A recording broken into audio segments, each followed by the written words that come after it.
so harder.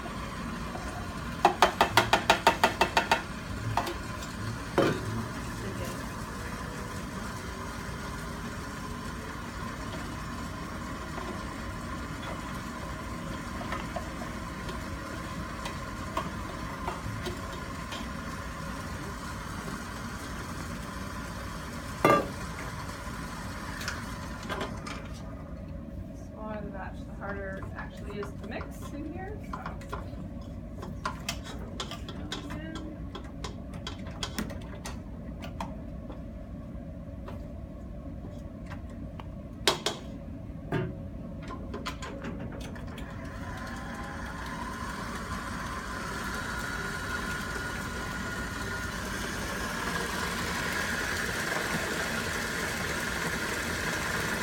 Okay, while I'm doing that, I can sift my cake flour.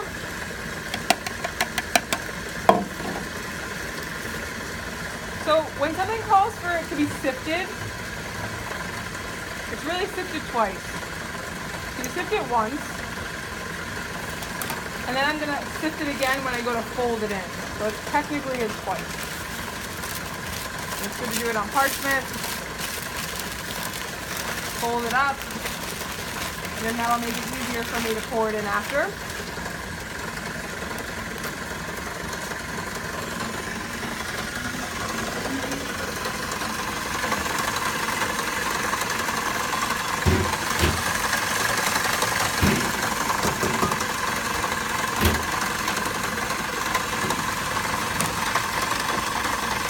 Alright.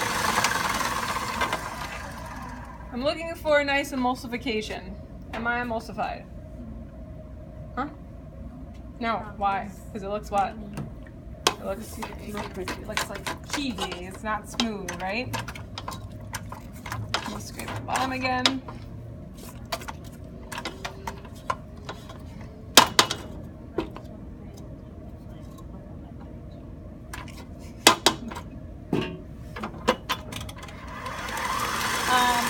What inhibits egg whites from whipping?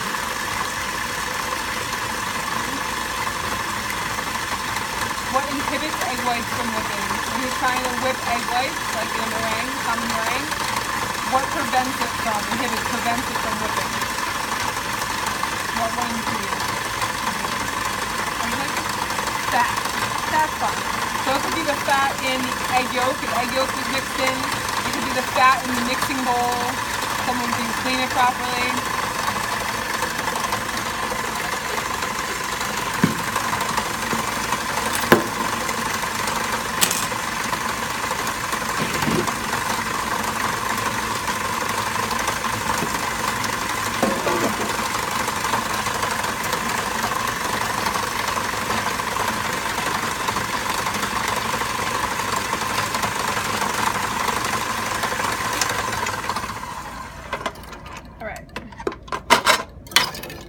This is a little bit better, but since it's such a small mixture, it's really hard for me to try to emulsify it in. But remember the adobo's torte, we're putting the flour in next, right? So once you add flour into something, you notice this with your lemon scented, right? As soon as you started to add a little bit of the flour, that helped bring the emulsification back together. So it'll be fine. So, try to do this. When you go to sift things, it's a little bit easier to sift them in a larger bowl than trying to fold in this really deep bowl. So you want to look for something that's wider and more shallow so you can fold easier. This is much more important also in when we go to genoise and sponge cakes.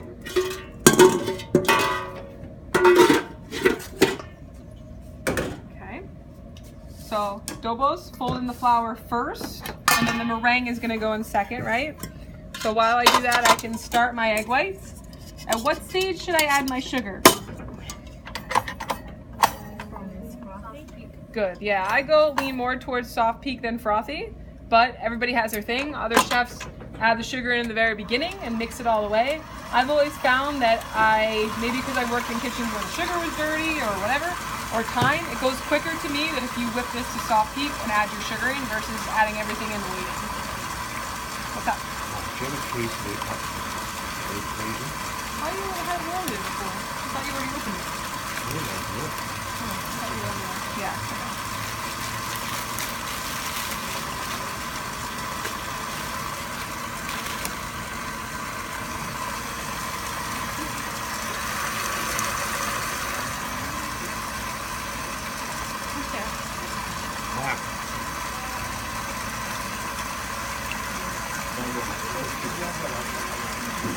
Sorry to interrupt, okay?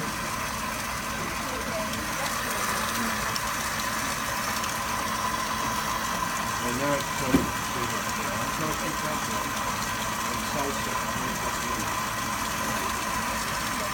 I'll be back.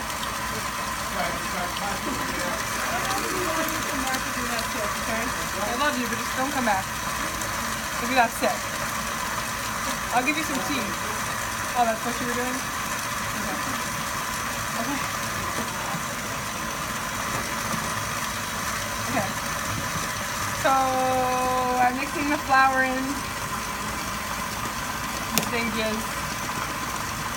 Now it says fold. You can't really fold this in, you're more mixing. We're gonna fold the egg whites in, right? But you're sifting it because if you put it in straight from the bowl, from the tin, you tend to do have lumps in there. If I was doing a really large batch of this, I would probably add the flour into the mixer instead of doing it by hand. It would work. In this case, in your clump and your caprese, it wouldn't, right? You have to fold it in by hand, because napkin flour goes in last.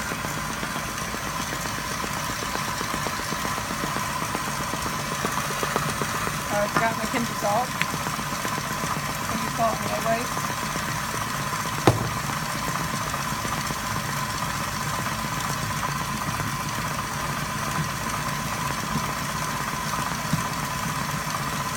Alright, I'll mix this until there's no flour left in it.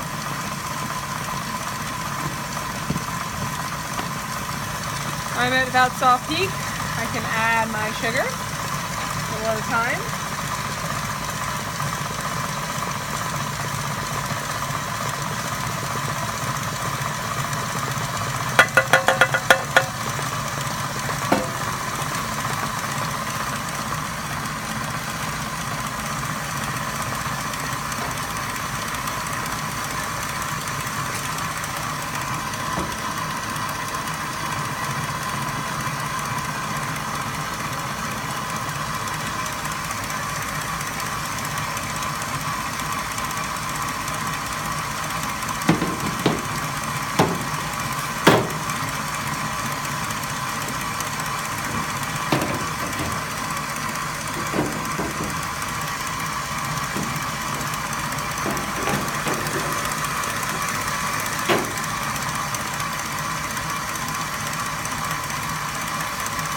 I'm going for stiff or firm peak, which means the same thing, okay?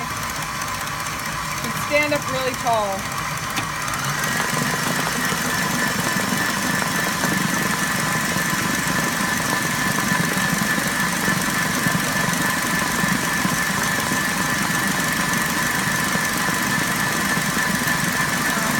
Maybe turn the top oven down and wait till it's on the floor.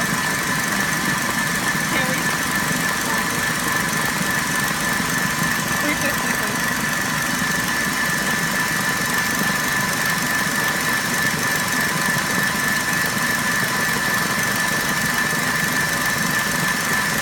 Right. So considering the thickness of these, they're going to bake pretty quick, right? So stiff, standing straight up in the air, okay?